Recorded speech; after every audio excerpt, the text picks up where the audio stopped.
നമസ്കാരം, കർമ്മ ന്യൂസിലേക്ക് സ്വാഗതം. ഹമാസിന്റെ ഏതു നേതാവ് ഏതു മാളത്തിൽ പോയി ഒളിച്ചാലും തീർക്കുമെന്ന് ഒരിക്കൽ കൂടി തെളിയിക്കുകയാണ് ഇസ്രായേലി സേന. ഇസ്രായേലിന്റെ ചാര പോലീസിന്റെ കണ്ണുവെട്ടിച്ച് ഹമാസിന്റെ ഒരു നേതാക്കൾക്കും ഒരു അറബ് രാജ്യത്തും ഇനി അധികകാലം ഒളിവിൽ കഴിയാനാകില്ല. ലെബനനിലേക്ക് കടന്നു കയറി ഹമാസിന്റെ പ്രധാനപ്പെട്ട നേതാക്കളിൽ ഒരാളെ തീർത്തിരിക്കുന്നു ഇസ്രായേലിന്റെ രഹസ്യാന്വേഷണ വിഭാഗം. ഹമാസിന്റെ പ്രാദേശിക കമാൻഡർ ചീഫ് സമർ മുഹമ്മദ് അൽ ഹാജിനെയാണ് കഴിഞ്ഞ ദിവസം രാത്രി നടത്തിയ എയർ സ്ട്രൈക്കിലൂടെ ഇസ്രായേലി സേന കൊലപ്പെടുത്തിയത്. തെക്കൻ ലെബനനിലെ പ്രധാനപ്പെട്ട ഒരു ഒളിത്താവളത്തിൽ കഴിഞ്ഞ കുറച്ചു നാളുകളായി കഴിയുകയായിരുന്നു ഹമാസിന്റെ പ്രാദേശിക കമാൻഡർ ചീഫായ സമർ അൽ ഹാജ്. ആ സമർ അൽ ഹാജിനെയാണ് കഴിഞ്ഞ ദിവസം തിരഞ്ഞുപിടിച്ച് ഇസ്രായേലി സേന കൊലപ്പെടുത്തിയത്. കഴിഞ്ഞ ഒരാഴ്ചക്കിടയിൽ ഹമാസിന്റെയും ഹിസ്ബുള്ളയുടെയും പ്രധാനപ്പെട്ട 4 നേതാക്കന്മാരെ, 4 പ്രധാനപ്പെട്ട തലവന്മാരെയാണ് ഇസ്രായേലി സേന തീർത്തിരിക്കുന്നത്. ടെഹ്റാനിൽ നമുക്കറിയാം, ടെഹ്റാനിൽ ഇസ്രായേലിന്റെ പോളിറ്റ് ബ്യൂറോ തലവനായിരുന്ന ഇസ്മായിൽ ഹനിയെ ഇറാന്റെ അതിസുരക്ഷയെ മറികടന്നുകൊണ്ടാണ് ഇസ്രായേലിന്റെ ചാര പോലീസായ മൊസാദ് തീർത്തത്.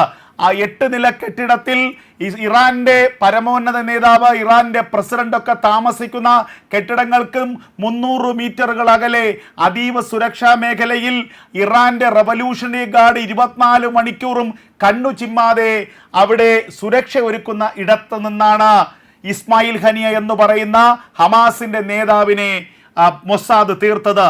ആ കെട്ടിടത്തിൽ മറ്റൊരു മുറികൾക്കും ഒരു കേടുപാടുണ്ടാക്കാതെ ഒരു മുറിയിൽ മാത്രം വച്ച ബോംബ് ഉപയോഗിച്ചുകൊണ്ട്, അല്ലെങ്കിൽ ഇറാൻ പറയുന്നത് പോലെ ഏറ്റവും അടുത്ത ഷോർട്ട് റേഞ്ചിൽ നിന്ന് ഉതിർത്ത ഒരു റോക്കറ്റ് കൊണ്ട് ഇസ്മായിൽ ഹനിയെയും അംഗരക്ഷകനെ മാത്രം തീർത്ത മൊസാദ്. ആ മൊസാദ് പിന്നീട് പറഞ്ഞിരുന്നു, ലോകത്ത് എവിടെ പോയി ഒളിച്ചാലും ഹമാസിന്റെ ഒരു നേതാക്കന്മാർക്കും സമാധാനമുണ്ടാകില്ല, ഞങ്ങൾ പിന്തുടരുക തന്നെ ചെയ്യും. അടുത്ത ലക്ഷ്യം ഹമാസിന്റെ മറ്റു നേതാക്കന്മാരാണെന്ന് പറഞ്ഞിരുന്നു. അതിന് പിന്നാലെ ഇതാ ഒരു ഹമാസ് നേതാവ് കൂടി കൊല്ലപ്പെട്ടിരിക്കുന്നു. ഹമാസിന്റെ പ്രാദേശിക വിഭാഗം കമാൻഡർ ഇൻ ചീഫായ സമീർ മഹമ്മൂദ് അൽ ഹാജ്. ആ സമീർ മഹമ്മൂദ് അൽ ഹാജിനെയാണ് മൊസാദിന്റെ ഇസ്രായേലി സേനയുടെ വ്യോമ വിഭാഗം കഴിഞ്ഞ ദിവസം എയർ സ്ട്രൈക്കിലൂടെ, ആകാശ ആക്രമണത്തിലൂടെ കൊലപ്പെടുത്തിയതെന്നുള്ള വിവരങ്ങളാണ് പുറത്തു വരുന്നത്. അടുത്ത ലക്ഷ്യം യഹിയ സിൻവാർ ആണെന്ന് കൃത്യമായി മൊസാദ് പറഞ്ഞിരുന്നു. ഇപ്പോൾ ഹമാസിനെ നിയന്ത്രിക്കുന്നത് യഹിയ സിൻവാർ ആണ്. ഹമാസിന്റെ പോളിറ്റ് ബ്യൂറോ തലവനായി കഴിഞ്ഞ ദിവസങ്ങളിൽ യഹിയ സിൻവാറിനെ തിരഞ്ഞെടുത്തിരുന്നു. ആ യഹിയ സിൻവാറിന് വേണ്ടിയുള്ള വലിയ തിരച്ചിലാണ് ഇസ്രായേലി സേന ഏറ്റവും അത്യാധുനികമായ ഉപകരണങ്ങൾ ഉപയോഗിച്ചുകൊണ്ടാണ് ഈ യഹിയ സിൻവാറിന് വേണ്ടിയുള്ള തിരച്ചിൽ നടത്തുന്നത്. അതായത് AI ഉപയോഗിച്ചുകൊണ്ടുള്ള, ആർട്ടിഫിഷ്യൽ ഇന്റലിജൻസ് ഉപയോഗിച്ചുകൊണ്ടുള്ള അതിനൂതനമായ ആയുധ സംവിധാനങ്ങൾ, ഏറ്റവും ഉയരെ, വളരെയധികം മീറ്ററുകൾ ഉയരെയുള്ള വിമാനങ്ങളിൽ ഇരുന്നു പോലും കൃത്യമായി താഴെ ഭൂമിക്കടിയിലുള്ള ബങ്കറുകളിൽ ആരൊക്കെ ഉണ്ട് എന്ന് കൃത്യമായി മനസ്സിലാക്കുന്ന അത്യാധുനിക സജ്ജീകരണം. ഏതു കെട്ടിടത്തിനകത്തൊളിച്ചിരുന്നാലും യഹിയ സിൻവാറിന്റെ സാന്നിധ്യം, അല്ലെങ്കിൽ ഹമാസിന്റെ ഭീകരന്മാരുടെ സാന്നിധ്യം മനസ്സിലാക്കാൻ കഴിയുന്ന ഏറ്റവും നൂതനമായ സാങ്കേതിക വിദ്യ. ആ സാങ്കേതിക വിദ്യ ഉപയോഗിച്ചുകൊണ്ടുള്ള വമ്പൻ ഓപ്പറേഷൻ മൊസാദ് ആരംഭിച്ചു എന്നുള്ള വിവരങ്ങൾ നേരത്തെ പുറത്തു വന്നിരുന്നു. അതായത് യഹിയ സിൻവാറിന് വേണ്ടിയുള്ള ഓപ്പറേഷൻ ആരംഭിച്ചിരിക്കുന്നു. യഹിയ സിൻവാറിന്റെ തലയ്ക്ക് മൊസാദും ഇസ്രായേലി സേനയും വിലയിട്ടിരിക്കുന്നു. എത്രയും വേഗം യഹിയ സിൻവാറിനെ തീർക്കുക എന്ന വമ്പൻ നീക്കത്തിലേക്ക് കടക്കുകയാണ് ഇസ്രായേലി സേന. അതിന് തൊട്ടു മുൻപാണ് മറ്റൊരു ഹമാസ് നേതാവിനെ ലെബനനകത്തേക്ക് കയറി, ലെബനന്റെ ഉള്ളിലേക്ക് കയറി ആക്രമിച്ച് കൊലപ്പെടുത്തുന്നത്. അതിന്റെ ഒരർത്ഥം ഇനി യഹിയ സിൻവാർ ലെബനനിലല്ല, ഈജിപ്തിലല്ല, ഇറാനിലല്ല, ഏത് അറബ് രാജ്യത്ത് പോയി ഒളിച്ചാലും, ഖത്തറിലാണെങ്കിലും പാകിസ്ഥാനിൽ പോയി ഒളിച്ചാലും ആ രാജ്യങ്ങളിലേക്ക് എത്തി തീർത്തു കളയുമെന്നുള്ള വമ്പൻ സന്ദേശമാണ് ഇതിലൂടെ മൊസാദും ഇസ്രായേലി സേനയും നൽകുന്നത്. ഇപ്പോൾ ഇതാ ഖാൻ യൂനിസ് അടക്കമുള്ള ഗാസയുടെ പ്രദേശങ്ങളിൽ അതിരൂക്ഷമായ ആക്രമണം, കഴിഞ്ഞ മണിക്കൂറുകളിൽ നടത്തിയ എയർ സ്ട്രൈക്കിൽ ഹമാസിന്റെ ഒരു ഓപ്പറേഷൻ സെന്റർ, ഒരു സ്കൂളിനെ ഒരു ഓപ്പറേഷൻ സെന്ററായി ഹമാസ് കഴിഞ്ഞ കാലങ്ങളിൽ ഉപയോഗിച്ചിരുന്നു. ആ ഓപ്പറേഷൻ സെന്റർ പ്രവർത്തിച്ചിരുന്ന സ്കൂൾ ഒന്നടങ്കം വ്യോമാക്രമണത്തിലൂടെ തകർത്തിരിക്കുന്നു ഇസ്രായേലി സേന.